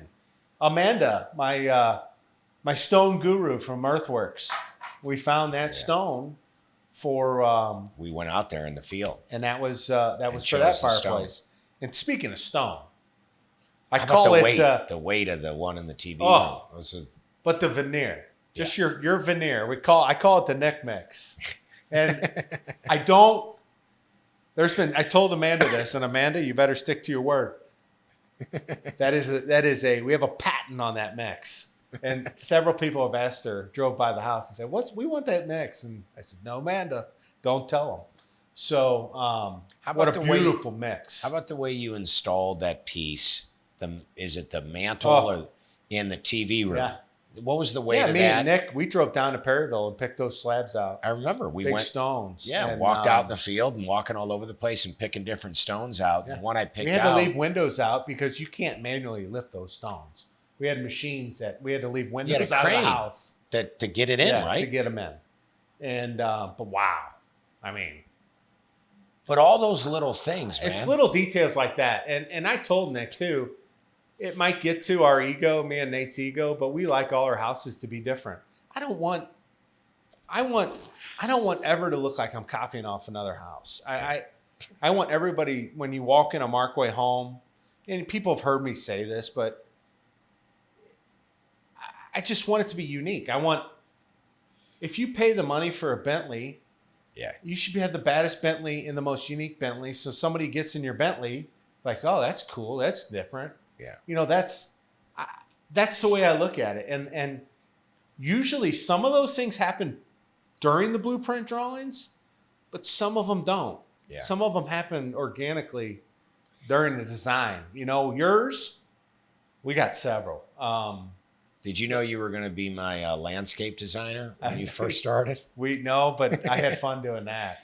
Yeah. You designed the whole landscape. Yeah, we did. We had, I wanted natural. I wanted the, because that was important to me when I got the land. I remember talking to the president of the Humane Society when I first got the land tied up, and I said, look, if I get this, I said, I'm going to preserve this. Like, I know the history of this land, and, I grew up next to it, and I love the wildlife around here because it really is like the country in the city. And I wanted to preserve that. And that was really important to her, being Humane Society and all of that. And so I remember I wrote it must have been a 3-page handwritten letter to her about that. Your inspiration. Yeah, my inspiration and wanting to preserve like the nature in the area. And so I told you that. Yeah. I said, look, I want this to be like a sanctuary for animals and stuff like that. And so we did all those native Missouri grasses. Yeah. I mean, when I told you that, you ran with it. Yeah. But you got that was my gift passion in the farming and all that. But that was you did that. I didn't know if I could mention it because it was but you did that for nothing. Yeah. And you planted all that stuff for me, and then we made the field in the back. Yeah. For the wildlife. Yeah, and for the deer and that, what do we have? How many heads of irrigation heads out there? Yeah, we do. Right. I was jealous on this one. We did. We put an irrigated food plot for the deer out there. Yeah. But Nate and I, again, it's old school. It's long run. If we feel like we can make something better and it's not in the budget, it's not always, but you did that many times, man. We try. Remember with the pool that we put in, I didn't even see this. It's all these little things that you came out, because I put the pool in after the house was built. Yeah. And, they did a great job with the pool, and Pooltron did an excellent job. And you came out and you saw it really wasn't part of the pool. It was more of the retaining wall, and they stuccoed it. Yeah. And you came out and you called me and you're like, hey, that stucco, it's not matching the house the way I want it to match. Yeah. I'm going to take care of it. And I think you had your stucco guys come out and redo came over and did it. Yeah. And you didn't bill me for that. No. I mean, I'm just telling you, like that kind of stuff, when it doesn't happen, and it's the differentiator for any business is that whatever value you're providing, over provide. Like give more value than what you're getting paid for. Absolutely. Over deliver. And you've done that, man, countless times. Because there's going to be bad things, and that was after the house was built. You were out, and me if you wanted to be out. But it is our baby. I know it. It's our baby. And you called me on that. It's not like I was fine with it. I thought it looked fine. And you're like, hey, this stucco needs to match the house better and you just went and did it. Yeah. I mean, people don't do that, man. Well, it's pretty freaking awesome. We love it. But it's an example for any business. Yeah. Over deliver. And then you know what happens? Anybody asks me, I say the job you did, and then it's just it's and that's momentum. What we've relied on for about 74 years. You told me that. You said you don't. And that's we didn't advertise. And my dad told me a long time ago, you see Bentley's advertised? No, you don't. You're right. What's that one sign you have of 70? It's a good one. Being the best since for 7. We got a couple. I've put a couple slogans on jobs sometimes. But being the best for 75 years or something. But that's that's not just me. Like me and our guys take that to heart. Like that's not if they feel like somebody else is doing something different, it's better. We're going to be like, oh, we got to do that. Like it's very competitive. You know, the other thing you're great with, the American flag. Ooh, we had that flying from early. I don't know if it was day one, but it was early. And I wanted that too. We were aligned there. Oh yeah, every job, that American flag is going to be flying somewhere high. And that's during the foundation. That's during the chimneys being built with no walls. I walked on a job 2 weeks ago, and the American flag was flying in the break room at the house. And I'm like, this is these guys. They get it. And Nick, one of the best gifts, 2 gifts. I got 2 great gifts from Nick. Number one is the cigar case. I love that thing. Ostrich leather with my name on it. Just deer antlers. He knows my heart. Yeah. And that thing goes with me everywhere. You can ask my son. But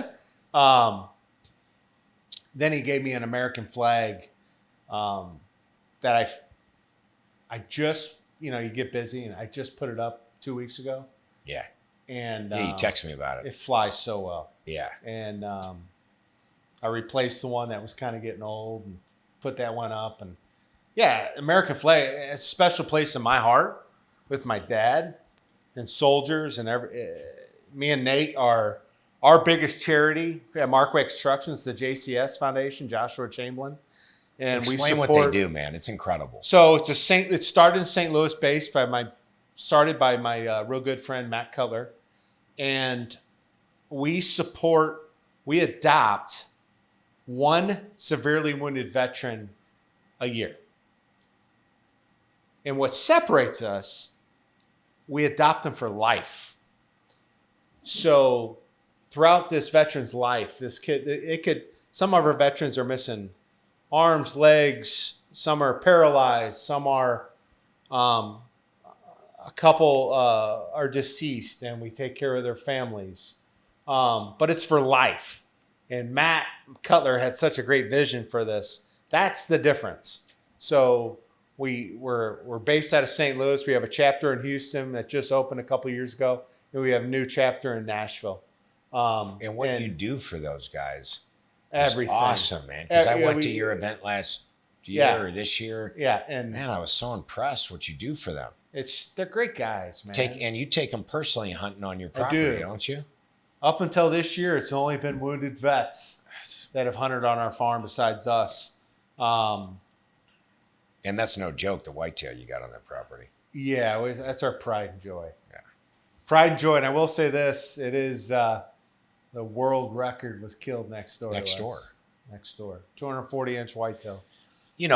Me, Jim, and Doug, we battle on who gets to go hunting on your property. So I mean, come on. Nick talks a lot about love and brothers, but I know Nick, Doug, and Jim are hunters as well. So I sent them an image from our trail cam with this world record buck that I tried to hunt. I hunted him hard, but I spent the night in the deer stand 2 nights trying to kill this big boy. But I sent the image to those three brothers. How about the back and forth? You know battle? What? It was cutthroat. I mean, they were slashing each other down. Who spent the most money with Markway? Right. I was just going to say, I'll give Doug credit. All right. Doug's, probably the most skilled hunter. Jim's done a lot of hunting too. The three of them, there's 6 boys, but those 2 guys really hunt. I hunt less than both of them. Yeah. But I put my claim on hunting on your property. I said, come on, guys. I said, I met him first. So Nick knows how stingy my brother and I are about people hunting on our property. Yeah. And we do. We want to kill big bucks every year. That's my pride. I get just as much satisfaction as raising those bucks and seeing them grow. But it's so cool you take the veterans there, man. Yeah. So you really bring them under your wing a little bit. We love them, and they remind us of our dad, all of them, in their own way. But that's awesome. That charity is special to my heart. And Sansone Group did something. I was emotional when I woke up on Veterans Day, and I saw Sansone Group doing the burpee challenge. As soon as burpee would mention, I knew it was behind that. But Sansone did a burpee challenge and donated the money to JCS, and that stuff. It's just special. Me and Nate are very emotional about it, and well, we were very understandably so, man. Very patriotic. It's your whole heritage. And another thing, Nick, building upon patriotism, is Nick starting the 10-8. Yeah, with Andy. That is. The 10-8 Foundation, which supports cops and firemen, police first and first responders for just, again, it's not like it's a small charities that do the big benefits. Bingo. Because there's no overhead or very little. You nailed it. There's great organizations that donate to this, but 40% of, you donate $1 and 40 cents are going to overhead, not going to the people. Yeah, it's like a big company. It is. It is a company. Yeah, and they mean and they're well. Doing well. 100%. They mean well. Yes, but it's the smaller ones like ours. Yeah. That the 10-8 and the JCS that we're at like 92%, 93%. Yeah. That's what you want. In the American flag, I think we've had a couple times, and I love this about you, where I am high maintenance when I think about it. Dang. Fuck, I could just as well do it. I love you, though. The flag has gotten caught. Yeah. Up on the and that's a tall flagpole. It is. And so I, text you, hey, Matt, man, or voice note, hey, the flags. If I ever talk to you about that flag getting caught, that day, you got somebody out there or yourself or something going up there and I think the one time the flag got ripped or cut up, and I don't know if you got a new one or if I got a new one. Brad. Was it Brad who did it? It was Brad. Brad noticed the foreman that was. Yeah, our foreman noticed it was ripped and said, "Matt, I got to go get a new flag. It's ripped." I said, "Absolutely, go get one." That's Brad. That's Brad talking the talk, like walking the walk. Like that's real. That happened. How tall is Brad? Well, because every time I videoed that man, all right. Says now he's 6 foot. Here's the thing. I like to say I'm 5'11" and a half. Yeah. All right. Anybody that says a half knows you already know they're short. Yeah. Okay. Because what are you? 6'5", I'm 4, 6'4" and a half, something like that. Okay, you said a half though. Yeah. All right. Because I didn't think tall guys even say that. I'm not 6'5". All right, but. I always say 5'11" and a half, and if I got my shoes on, I'm 6. And bottom line, I'm 5'11". All right, and who knows? Maybe I'm 5'10" and a half. Yeah.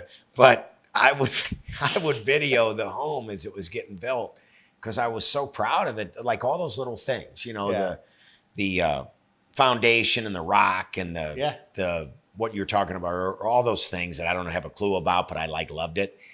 And then I put it on Brad, and. I don't know why. Did I ask him how tall he is? I think it was You did I for no reason? You guys were battling that out for the 15 months. And he says 6 foot. There's no way that man's 6 foot. but I started calling him 6 foot Brad. He's what do you think he is? 5'9"? I think he's anywhere between 5'8" and 6'1". You know? But Nick made Brad kind of a sensation of 6 foot Brad. Well, so Brad, that was another thing that was important when I was looking to, choose a builder for this, is the importance of having a guy on site. And the other gentleman, who's a really nice guy that I was gonna go with, I'd never had him build a home for me. I didn't know him. He had a good reputation, built nice homes, but there wasn't like a person assigned to that project. Right. And when you came into my office, he talked about your legacy and your family and that. The other thing that really stuck out, because I remember we talked about this, because I said, I want to have one of your top guys that's going to be on site. I said, do you have a guy? And you're like, we have a guy that is every project we do, there's a guy that is devoted to that site all day, every day. And that was 100% the case. Brad, if he had to run to like a Home Depot or something, he would text me and say, hey man, I swear to God, he would text me and say, hey, I'm going to be gone, an hour if you need anything. Having that was so good. And I am high maintenance. Brad, man, I can't tell you a great communicator. How many times did he come over on the weekend? Oh. All right. Or even post home. And without me asking. Right. That's what I'm saying. Yeah. It's not. But having him, and I really felt like Brad thought it was his house. He does. And I'm sure all your guys are like that. Huh? Right? Isn't that why we put the guest suite on? Yeah, exactly. Right. We said that was going to be his place. No, but that's a big important thing too for the project. Because there's so many things that happen in the field, no matter how much you prep, no matter how much you have in those architectural drawings, that are just going to happen. And you got to have a guy that knows that project inside and out. Yep. And he was phenomenal. We rely on him. I mean, Nate and I we're blessed to have guys like that. And don't you do that with every house? You have a guy assigned to it? Yes. 1,000%. I think that's worth every freaking dollar to have that. 1,000%. Yeah. And they do. They are their baby. They're Markway's baby, but every house is that superintendent's baby. Yeah. We didn't advertise, and now we're starting. We were able to expose some things, and one of the biggest satisfactions Nate and I get with exposing some of our houses like yours, is the guys. Our team that worked on it. They love it. They love seeing it. And he's messaged me numerous times post build. Just like, hey man, I'm just so proud of that house. Yeah. I drove by the other day. He said, I drove by the other day. I saw your pool. Gosh, I'm just so proud of that house. Yeah. He is. Which is so cool. Yeah. They really, really take it on like it's their own. Yeah. Some of when I think back at like during the build process, some of the highlights for me too was like on a Friday. Yeah. Coming over at like 4:30 or something, pulling up some chairs and just having some beer with the guys. I don't know if all your clients do that, but I loved it. No, and I'm doing it more now. Yeah. So it's something that it was a highlight for me. Started a couple years ago, maybe 3 years ago. But when the foundation's done, or when the framed house is on, or when it's roofed in, let's celebrate the wins. Yeah. I've always celebrated the wins. We did that. Yeah, we've done it. We did it with the roof. Yep. Foundation. Yep. And a few other times we did that. Drywall, I think we did it. Yeah. Again, that gets back to I've always celebrated the wins with my guys, but I'm like, why are we not? Let's bring the customers in. Let's celebrate this. That's a big win. Like it was. I can tell you this. It was a highlight for me. I love it. When I think back on the process, the other part that was a highlight is when we were doing the foundation, and we have a tradition in our family that we bless the foundation. And so when my mom and dad, which now you're helping my mom out all the time on their home. You're always over there. They've had that home how many years? It's how was it built in the early 90s? Well, let's see. At least 35 years ago. Yeah. Okay. And but they built several homes as we were growing up. Some homes in Florida and a few of them in I think 2 in St. Louis. But they always blessed the foundation of my mom, very old school Catholic, and she'll walk around the foundation and like put a rosary down there so or cute. a prayer card or holy water. Yeah. And the day we did it for this home, you were there. Yeah. And we walked all around the foundation, just laid like prayer cards and little rosaries and holy water, like We put some pretty big statues in there. statues, We did. right?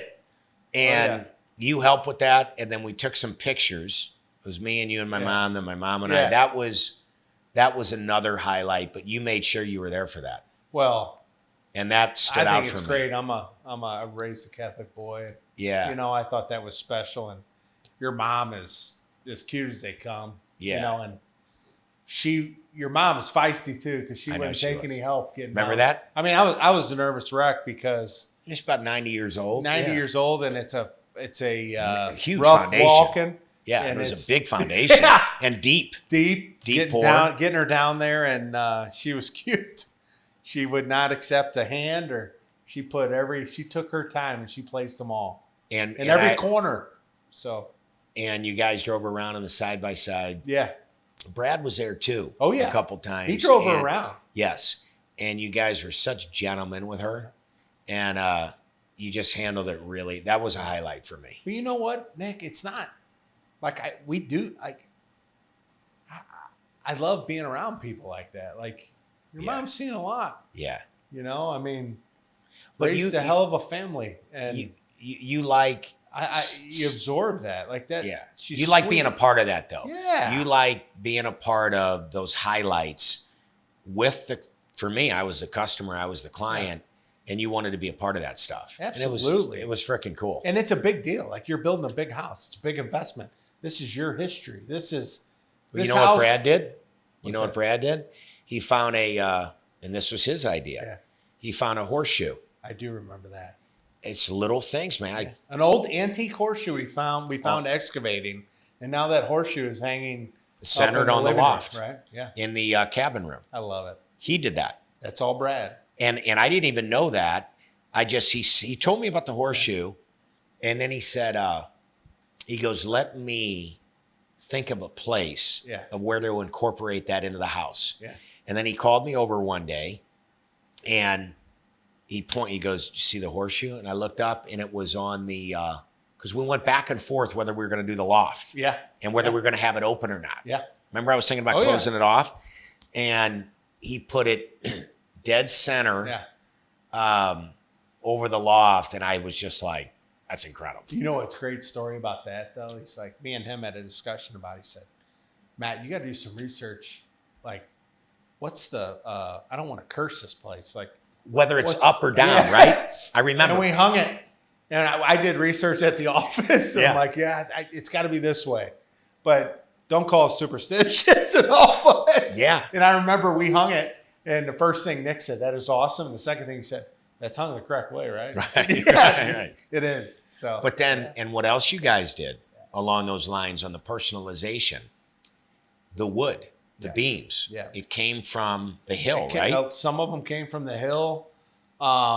Great story of all these beams. You preserved them yourself, and you're going to use them for a home. I had beams that were. I came from a great client of mine, Diane Montavani and Frankie Muriel. We were able to. I had these beams in my lot for years, and some of them were rotting, and there was nothing I could do to save them. And I was trying to find a good spot for them. And luckily, we handpicked through, hundreds of them to get enough to do your beams. So it comes from the Italian heritage. And then a lot of the planking comes from late 1800s building over in East St. Louis. Like one of the original, one of the old 200 years old, aren't they? Yeah, I mean, so there's history everywhere, and I love the challenge of that, and I love trying to find. We've got great sources all over the country. And, you did it for the ceiling in the bar room too. Yep. That right? some of that came from the hill. Yep. Yeah, and you just had these materials that you're like, look, not sure where we can use these, but and it was just I want to so use hard. it for this house. It was such perfect timing because it had been at our yard for so long, and it was just rotting. Like I was spending more money to maintain it than it was worth at one point, and then it just happened. Like, perfect, clicked. This is perfect. So, but those are the differentiators. It is. Those personal touches. It is. And remember Nick came to me one day and he said, I want antique doors in my office. And oh my God, that you got it at the auction. I'm like, all right, I got a couple sources. So went and looked and we found, I got 2 doors from, that were original doors at Princeton University. That when Princeton University did a remodel a few years ago, they got rid of the original doors from the 1800s. And those are the doors that are in your office. Yeah, going into I love those unique things. And going into the bedroom. You mentioned, trying to make each house unique. And I take that as a challenge, and well, hey, since we're talking details, the floor in the bar and the floor in the entry. Oh, antique. You did that too. You switched up the wood. Yep. Because remember when we were talking about the hardwood? Yeah. I'm like, can we change up the type of lumber that we're using in different rooms? And so you use the antique wood that you had. Yep. I don't know how old that was. It was from It's old. It's awesome. Old. Yeah. And you put that you only had so much of it. Yeah. And so you're like, all right, let's put this in the entry and then let's put this in the bar on the back part of the bar. I mean, and I love that. And that's how it comes together organically, right? Yeah. And it's a team effort. And do you do those little touches with all your houses? I try to. Yeah. Yeah, I do. And it depends on the customer. I do. Too. And yeah, I would say yes, Nick. Yeah. I do. We do. I try to do it with everybody. Yeah. I had fun with this house because this house is my style. Yeah, right. This house, if I was to build a house, this is. Yeah. And this house brings, it's hard to say what type of house this is, but it brings architecture, it brings transitional in. It brings rustic in. Yeah. And the last one, it brings chic in. Yeah, it does. So that's a rare mix. It's a tough combination. It's a rare mix. Yeah. And to make it all flow. I thought Nancy and Maggie did a great job of establishing the chicness. Yeah. With the bar and the rustic, it just happened. My vision of this house, like I mentioned this room, my vision of this room, walking in Rome down a small alley, going to a speakeasy.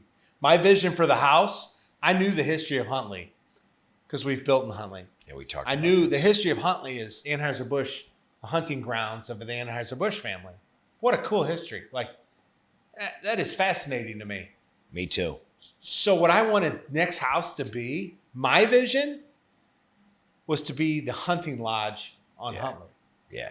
And I think it looks like it. I do. Yeah. I think if you were to pull up, I think it looks like a grand lodge. And but then you walk in, and it's got attributes. The bar jumps out at you. Pyramid's fireplace jumps out at you.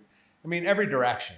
And that's what makes a cool house. Yeah. That's the difference between a custom house and a custom house. Yeah. And I love it. I take pride in it. So. Well, and the whole process though was a blast. I mean, we've talked on several of them, but like, it kind of dawned on me as we were talking through it. Like, there was a lot of memories created throughout that whole process. Yeah. And it was because of you guys creating them, and we've created a great friendship from it too. Yeah. I still want to go to that steakhouse that you're talking about out where your property is. Up by the farm.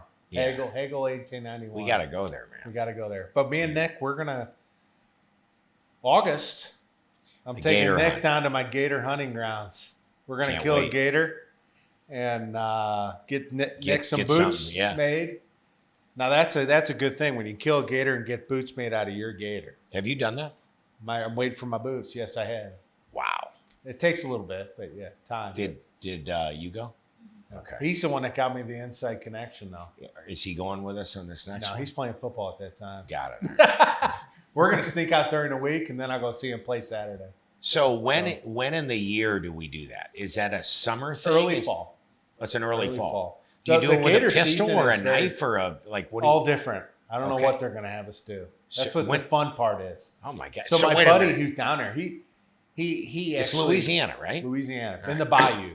Like it's in the bayou. So you're in it. Oh yeah. Like culture. Yeah. Right. And we'll go hunt. We'll do it different ways. We'll do it the ways you've seen on TV with the baiting. We'll do that. How did you do it when you did it? We hooked them, and then I grabbed the rope and pulled the gator in, and then I shot the gator when I got him up to the boat. So you hooked it on A rope and a big treble hook, like the size of like a softball. Does it get just any part of the body? Yeah. You don't know. But Yeah. hold on. Could have the tail or Hold whatever. on, because that baby will pull your boat around. And you're on a little canoe. Yeah, or yeah. No, you're on a boat, not much bigger than it's a John boat. Not Okay. the gator's about the same size as a boat, Wow. so you don't want to go in the water. And then you have a pistol and you. yeah, Okay. yeah, you dispose them. Did you do a belt or just boots or? I did a clutch for my wife and boots. Because So God love my wife, she lets me do all these adventures. So Heck yeah, you got to take care of her. And you know what? Funny story. When I was down there, the guide, one of my good buddies now, but he said, "What are you going to get made?" And I said, I didn't even know you could get boots made at that point. I didn't know. He's like, "Well, you can get some cowboy boots. You like cowboy boots?" I said, "Oh yeah, I'm a cowboy boot guru." Heck yeah. I said, "Well, you can get boots made of your gator." I'm like, "Let's do it. I'm on it." And then he goes, "If you got it," he said, "What I did too." Huh? Yeah, go ahead. He said, I got a clutch made for my wife, so every time she goes out, so he has that clutch and somebody's flirting with her. She says, "Oh, my husband killed this gator." You're done. That's the end of it. I thought that was a funny story. So Yeah, I mean, I brought it to. it's just yeah. guy's gonna walk away when he hears that. It's over with. So when you did the boots, so did you do the skin to the top, or did you just do it like? I killed. So I killed 3 gators. And you can do the belly or the tail or all belly. The Okay. boots are all belly. nice and smooth. That's it. Yeah. That's the only thing anything's made from is the belly.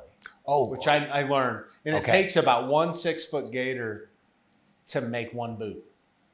oh, so does it? So I- you can't. That's what. So Yeah. going. That's why none of Yeah. them go all the way up, Yeah, it's very. which makes sense because You your don't get jeans a covering ton it of leather anyway. out of that. Yeah. And So you had to get a couple of them. yeah, I killed 3. So I killed a 10-footer, which I'm getting that. I got that head mount, which that was the one that was fun wrestling. And then 2 like 7-footers, and they're my cowboy boots and a clutch. So I can't wait. it's fun. And we're gonna go on more hunting adventures. 100%. You know what? So I took a season off. Yeah. I'm getting dialed in It's because I'm doing an elk hunt in mid-September. And I'm That's gonna do it awesome. with the bow. yeah. That's So I get, you can't show up to that new and not be prepared. Well, you're going to be in shape too. You're training for the exactly yeah. for the half Ironman Yeah. thing. I got that from my brother Doug. He did He's it. an and then- animal. Complete animal. Animal. The guy's an animal. He you talk motivates about me. high school football. Doug was like, I don't know, 5'8", 5'9", Yeah. 170, 180 pounds, and Yeah. he was nose guard. Oh, And he was nose guard. That just tells you we call him the dirt dog. here's The dirt dog. When we put him on a deal, he's like a nose guard. He That's awesome. just goes I love it. until he gets through anything and he love gets it done. But he did Doug's, let's see, 6 years older than me. So he's going on, I don't know if he's 53, Yeah. 54. Guy looks That incredible. looks great. He's built better than I am. But he did the half Ironman and he trained. I think the man trained like 8 weeks Yeah. for a half Ironman. Him and Sal Frisella got after it together. Oh yeah, Sal's a beast too, Yeah. man. Yeah. Yeah, I always call Sal Big Husky, and let me Dude tell got you, after it, man. and he can move and run, and he Yeah. does all that stuff. Yeah. But yeah, so I got the idea from those guys, Yeah. and then Doug gave me the coach that they were using. Yeah. He's like, you got to use these people. So I would have never done any of that if it weren't for those guys. Right. But that's again, you surround yourself with people that's like iron sharpens iron. Yeah. So that one's in late June, but Doug's doing the, what is it? The triathlon, when you do the 26 miles, he's got that coming up. And then, afterwards he's going to go to Cabo and celebrate it. But like, yeah, I don't know if Doug's told you, I got a secret project going for Doug right now. You're going to die. Oh, do you? See, he hasn't told me. See, he's quiet. I'm not going to say he's nothing. quiet. But you're going to be like, that is awesome. Yeah. So it's pretty awesome. And you've done work for Jim. Yeah. Jim done a talks, lot of work for Jim. And Jim Catherine. talks about his pool. We were talking the other day. Yeah. And you came up, and he said that his pool house, or whatever he calls that unbelievable veranda that he has off his house, there was a leak or whatever. And he said that I think he met with 3 or 4 builders. Yeah. And they gave him bids. And you came in and gave him a bid. He's like, I saw the bid, and I'm like, there's no way. Am I reading this off? Because your bid was way lower than other guys. And, you know, that's not always the case either. It's like you get what you pay for. Yeah. But he said that he had used a few other people to try and fix that situation, the leak that he had or whatever was going on. It was going underwater. And he's like, man, that guy came in and took care of the whole thing. He goes, they don't make guys like him. No, they're good people. All good people. But you took care of his pool house, and then you did some work with Doug. Anybody else in the family right now? You know, Mama. Oh yeah, my mom. Mom. Yeah. Just though, that's the main focus right now. So. But the homes you do, they're homes for life, aren't they? Oh, they are. They're homes for life. And we're building Greenwald's home. And our a friend of yours. Our main guy. Yeah, love that Jeff, runs our entire Pamela. industrial development program, and that's in Indy, right? That's in Indianapolis. What a great town, Carmel. Have you been up there? Yeah, it's awesome. Oh my gosh, what a great area! I know. I mean, that is a special, and their downtown's great and everything. Special area. I know. I told my wife I went up there on my first visit to the job site up there, and I said I would totally live here. So is Brad going to be on that? Brad's going to run that one. So I did that on purpose. So how will you do that in Indy? Will he? Brad will travel. We'll travel during the week? On half our team, and I've interviewed half the other team up in Indianapolis. Is that one of the first ones outside of the state?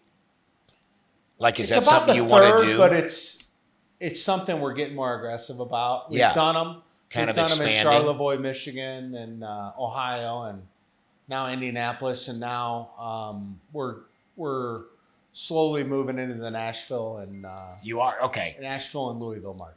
So that's something you're in terms of, I don't know, strategic planning. Yeah. That's probably a mission to expand. It is more outside the state. And you know, you've heard the saying, if you're not growing, you're dying. Yeah. So we have the next generation coming up, and I think those markets are on fire. And how many family members do you have in the business now? Just 2, just me and Nate. What about the former NFL guy? Oh yeah, no, we do. Yeah, see, Kyle's new, so yeah, we have 3 now. Okay, so you're third generation in the business. I'm third. Kyle and Mac will be fourth. Yeah, so the fourth generation is working for us right so now. you're third. Yeah. And you know what they say, which is the complete opposite. We should with you fail, guys. right? Right. Yeah. What do they say? The first builds it, second maintains it, third ruins it. Yeah, that's totally false. 100%. I know only one other guy that's in the fourth generation, Brad Boswell, Independent State Company, and they are the largest producer of bourbon barrels in the world. Oh, yeah. And they're based in Columbia, Missouri. Yeah. And I never knew this until I talked with Brad that Missouri's known for their white oak. Oh, yeah. And the barrels that all the bourbon is aged in is from white oak. And it's so guy's a craftsman. I mean, he knows that business inside and out, but I think he's fourth generation. Oh, that's the only other business I know that's fourth generation and doing it. But he's like you guys. Talks about his dad, talks about his grandfather all the time. It's maintaining that history and that culture and where you came from. And it's something your dad mentioned to you guys. And he's aggressive too, like you guys are. I always tell Kyle and I tell Mac, the fourth generation, you got to bring something to the table that we're not bringing. So that's what our dad did. You know, come with an idea that makes us better. You know, I don't care what it is. I don't care if it's small it is or as big it is. Come with an idea. Come with something original. that I'm not thinking of. Your dad, Nate's. Did not your dad of. tell you that? No, my dad was more just you? led by, but I don't know where I heard that. But it just makes sense, right? Man, my brothers and I just did this thing. I found some old footage of my dad. Mm-hmm. We were doing a new video on the company. Yeah. And we brought this guy in, a great guy, Jim Harper, and he interviewed my dad, about 30 minutes or so. And we took little sound bites of that and we made a video about us. Yeah. Well, I found it. I found the original footage of like dad just talking about different stuff. Right. And so I thought, you know what, this is really cool. So that is so cool. I got Jim and Doug and myself, and we filmed it. We're going to make it into like little videos of us watching dad talk on different pieces of the company. Yeah. And then we comment on it. Yeah. And one of the mini sound bites is that talking about if you're going to come into the company, bring something that nobody else has brought. Yeah. And the only thing he made an exception on was law degrees, because Jim was already a lawyer and I got my law degree and I was able to come, and he made an exception with that. Yeah. But beyond that, everybody had a different skill set. Tim had his master's in finance. Doug was in, I think it was a master's in real estate development. Yeah. I think Tony was business management, but everybody had a different skill set, and he preached that constantly. Yeah. That don't just come in, 100%. but come in and bring value and add something that's not already there. Right. There's no that's nepotism. Brilliant. You're doing There's that, no nepotism man. And beat us. I'm happier if my nephew and my son do something better than I did and Nate did. Right? No, I don't care. Beat me. That gives me more satisfaction than anything. Because it's not about you; it's about the company, right? And the legacy and keeping that rolling, right? Let's go. The company and the legacy is bigger than any one of us. Oh yeah, it is, and both are our names. They're just old names in the businesses, and that is. Well, I think there's a sense of humility with that, and that I think sometimes can get lost in business. It's like, a guy who's CEO or president of a company might think it's all him. Right. But at the end of the day, man, it's your team, it's your people around you. Yeah. And the company itself is far bigger than any one individual. Absolutely. You got to leave your ego at the door, especially with family businesses. It's a totally different dynamic. It is different. And I'll be honest, I think that's another parallel with us. Me and Nate are best friends. Yeah. And I think you, Doug, Jim are best. Like that's rare. Tight. That's rare. I know. I mean, how many family businesses have you talked to where they're like, I hate this person, I hate that person? We're best friends. We hunt together on the weekends. We can call and talk about and joke around about non-business stuff in the night. But during the day, we solve problems together, and we work together. And that's something that impressed me with you guys too. You're the same way. Yeah, you have bickers every now and then, but not rarely, Are you guys equal partners? Do you have equal, 50-50? Yeah, that's okay. So that's how share we every profit. Which is unusual in a business structure, right? Yeah. But it's just what you said. I always say it, like, it can be a real competitive advantage. Yeah. If you can leave the ego at the door. Yep. That's the thing, man. The ego kills it. Yep. But like for us, we're 3 principals. Yep. Everybody's got equal ownership. There's no president. There's no CEO. There's no one guy. It's perfect. So when we're making decisions, it's oftentimes all 3 of us agree, but there's sometimes where 2 guys think one way. It's harder for you because it's just 2 of you. It is harder. But 2 guys will think one way and another guy will think another. And if I'm the guy that's thinking different than my 2 brothers, I got to swallow my pride and my ego. Absolutely. Be like, all right, these guys either know something I don't know, or even if I think I'm right and they're wrong, doesn't matter. Right. The longevity of the company is what's most important. 100%. And you got to the company's bigger than all of us. It doesn't matter whose idea. 100%. If it's a better idea, go with it. I mean, I actually love And you got to that. pick your battles. Oh, yeah. I mean, that's just when I'll be honest, Nick, we made a big business decision today, accounting tax-wise. And we kind of went back and forth, debated, but then we settled. Like, it was like, perfect. Yep, good. We walked away, like, great decision. You know, so, and it wasn't that hard, you know. Have you guys ever had almost gone at it? Yeah, you know what's funny? We've had it. We've had it. But usually it's not really about business. It's about something silly. Oh, is it? You know? I remember me, Jim, and Doug. I can laugh about it now. Yeah. We've had so many of these, but we were in half and half, having breakfast. And it was me, Jim, and Doug. Here's the best part. Yeah. We have a principal meeting every week on Thursday. And we thought, you know what? It's getting a little stale here. Let's shake it up. Let's go outside the office and have a meeting. You know, let's go to half and half and just be cool. You know, public place. We sometimes have these hot topics and emotions get going. I don't even know what it was. It was probably the stupidest thing. Jim and I end up getting nose to nose and half. Doug gets up and leaves. He was just disgusted. Jim and I get nose to nose. We both get in our cars. Yeah. We go back to the office. We're in the garages, out of our cars, still screaming at each other. We get in the elevator. We're still going. And then like a day later, we're like, what are we doing? Oh, yeah. I remember my brother Tim said, in the parking lot, out at the end of the day, in the parking lot. A couple hours passed, and he buzzed me in my office. He goes, hey, man, are we still going in the parking lot to brawl? I go, no, we're all good. But, you know, that's family business. That's competitiveness. Like, that's you know, just, I think the biggest fight me and Nate got into is dishes at the office. Isn't it? Right? Yeah. I think that's, you know. So here's what we've done with the three of us. Yeah. We're like, guys, we can't worry about whether we got soda or coffee or like water. It's like, we will fight. We'll make a decision. That's a very expensive decision. Oh, yeah. In 10 seconds. Yeah. But if we start getting into like minutia, we'll talk for hours on end over it. It's like, what are we doing?